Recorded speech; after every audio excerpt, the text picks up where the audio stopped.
AI is everywhere right now, and it is exploding into our lives whether we want it to or not, especially in self-help and relationship spaces. And like any new revolutionary invention, it's requiring us to figure out how to healthfully incorporate it into our lives and our relationships. And while there's incredible potential to use it for growth and as an accelerator, there's also a not-so-subtle danger that's starting to show up in real relationships. I'm Dr. Denim, and one of my goals in making these videos is to help you cut through all of the confusing messages online with research-based information that you can trust. And when it comes to that, today's topic is super important.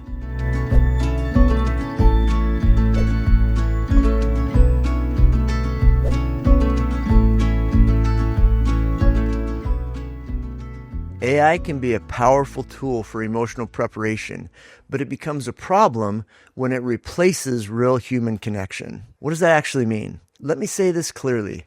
I am not suggesting that AI is an evil tool that is going to destroy all relationships and families. It's a powerful tool that can help you become more healthy in your communication. If you use it well, it can totally help you sort out your thoughts before having a hard conversation. To use AI effectively and healthfully, you have to take a step back and ask yourself a few really important questions. First, one of the most important questions is to ask what the purpose, the healthy purpose, if one exists, is for the feeling or feelings that you're experiencing. Have you ever stopped to ask yourself that question? What is the healthy reason why you sometimes feel lonely? Or what about feeling nervous about something is healthy? Or what could possibly be healthy about feeling embarrassed or guilty about something? The truth is that our feelings do have very important functions in our lives and relationships, and AI is getting in the way of some of those really important functions. So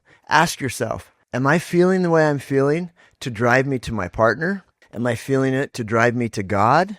Am I feeling it to address trauma or shame that needs healing? What might the healthy purpose be for what you are feeling right now? Then practice asking yourself how best to cope to address the healthy intent of the feeling. Reaching out to your partner, putting effort into new friendships, going to church, whatever it might be. Then the third question that I would recommend asking yourself is, where does AI fit in a healthy way? One healthy reason to turn to AI is for information. You do need to make sure that the information is accurate. It is not healthy to turn to AI for support. AI can healthfully help you clarify things like the following. I'm trying to figure out why this interaction bothered me so much, so that I can discuss it in a healthy way with my partner. Search academic sources and therapists and coaches who talk about this issue to give me some ideas. And let me know the sources for your response. How do I say this without it sounding like an attack? What's the difference between these two prompts? In the first one, I'm looking for subjective advice about understanding what's going on inside of myself. And so I want to be really careful to make sure that the feedback that I'm going to get is coming from sources that I think are likely to give me information and opinions that I can trust. AI is a sophisticated search tool that presents results in a very user-friendly format. And it's super important to remember that it is a search engine with access to all of the garbage and lame, uninformed, and inaccurate information that you already know is and has been on the internet for decades. Just because the packaging is different now, the sources are still the same sources. Chatbots just make accessing those resources so much more user-friendly for how our brains actually work. In the second prompt that I shared, how do I say this without it sounding like an attack? I'm just looking for some straightforward tips. And so the nuances of interacting with AI are much less relationally delicate. That kind of internal prep work can be incredibly valuable if it's used as an accelerator and not as a substitute. The fourth thing I want you to consider, and it's not really a question, but it's a huge red flag with AI, is releasing the pressure and the motivation for you to do something healthy to cope with those feelings. Let's talk about pain for just a minute. Pain, especially the pain of emotional disconnection, is what motivates us to act, to lean in, to speak up, to have hard conversations. As human beings, we do not like the way that it feels to be disconnected from the important people in our lives. And the desire to be close and to feel safe motivates us to be willing to do the things to get or to get back to a good spot with them. But if you use AI to release just enough of that pain, to vent or get pseudo comfort or feel a little more settled without actually addressing the issue with your partner, then AI hasn't actually helped you in your relationships. All it's done is help you to numb your motivation to actually fix the real problem. And numbing doesn't heal relationships. It delays repair. The fact is that there is no easy way to get a really great relationship. Anything worth having takes effort and sacrifice. And relationships are no different. The reason why relationships are so rewarding and meaningful in our lives is because they do require sacrifice and negotiation and selfless behavior. Okay, so let's talk a little bit more how to use AI to your healthy benefit. Just like you've had to figure out how to manage your phone, how to manage social media, video games, and any other dopamine producing technology, you have to learn and you have to practice. When you offload your emotions to a chatbot, or even when you use AI-generated answers to help you figure out things that might be good to say, or even tips about how to say them, but never actually say it to your partner, we do two things. One, we rob the relationship of an opportunity to grow stronger. Connection with someone doesn't deepen from understanding something in your head. Connection deepens through shared experience, especially shared vulnerability. It is scary to come to your partner and say, hey, there's something that I'd like to talk to you about. Or, can I share something that's bothering me with you? And why is it scary? It's scary because it's risky. Do you know how to create closeness with someone? The mechanism for creating real intimacy is actually super simple. We feel close to someone when we risk and the other person responds well to that risk. If I said to you, get up on this desk, jump off, and I'll catch you, I promise you'll be safe. When would you actually feel safe with me? When you're willing to vulnerably risk sharing something that's difficult to share, it accomplishes two very important things for both people in the relationship. It's pretty easy to see how the person being caught benefits, right? I have a problem. I risk by being willing to share it with you. I figuratively jump off the table.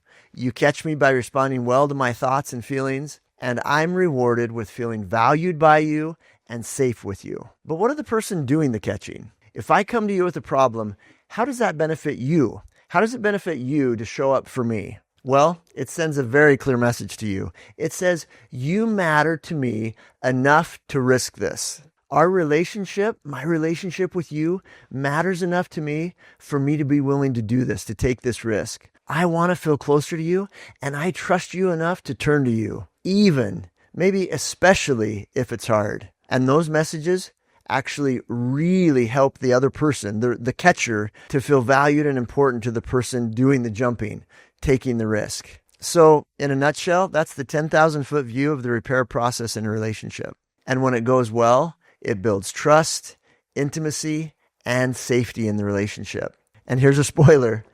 AI can't replace that. Only courage and connection can do that. Number two, another thing that we do when we turn to an algorithm, a chatbot instead of a real person, is that we stay stuck in a loop of pseudo connection. The more we use tools that simulate understanding without risking real engagement, the more isolated we become. Even inside our closest relationships, it actually takes us away from what it is that we're actually craving. And here's one of the things that I think is, the scariest part. At first, it doesn't feel like avoidance because you're doing an approximation of the work. You're putting in effort, you're journaling, you're processing, you're asking smart questions. So it fools you into thinking that you're actually growing and developing. But if you never take it into the relationship, you're easing yourself into isolation and disconnection. So what should you do? AI is a healthy tool for information, but it is not healthy to use it for support or to use it just to change the channel so that your brain is no longer focused on or bothered by what you're feeling. Use AI as a tool, not as a substitute. Use it to prepare, but not to replace. There is a huge difference between in addition to versus instead of. Therapy or coaching can be the same way. People go to a therapist for relationship issues all the time. They process and learn. They feel better because some of the pain and pressure to do something about what they were feeling has subsided. And the mistake they make is that they leave it there. That shouldn't be the end of the story. Change has to get incorporated into our lives and relationships to do any lasting good. Using these helps and tools instead of doing the work is not healthy. Using them in addition to is super smart. Here's what that might look like. Ask AI to help you clarify. How can I express frustration without blaming? What are possible emotional needs or primary emotions underneath my anger? Use it to explore. What might I be afraid of happening if I bring this up? What would a kind, direct conversation sound like? These are all examples of very good prompts. Then, please do not just take whatever AI spits out as the answer. Remember, it's an algorithm, a really smart one, but at the end of the day, it's still zeros and ones. Take the suggestions as suggestions, not law. Filter through things, comparing them with what is going on inside of you. And then, once you feel a little clearer, bring it up to your partner. Risk the real thing. Do not settle for the illusion or the appearance of connection and intimacy. We've all seen a really nice paint job on a crappy car, and that is not what your heart and brain are craving, because nothing builds closeness like being vulnerable and having someone meet you there. Don't let AI rob you of the very thing that you're trying to protect: the closeness, the connection, the repair. Processing is helpful. It's great, in fact. But partnership and true emotional safety is one of the most important needs we as humans have. And when we get it, there is nothing that compares. Use AI to support you being healthy, not to enable you to be dysfunctional.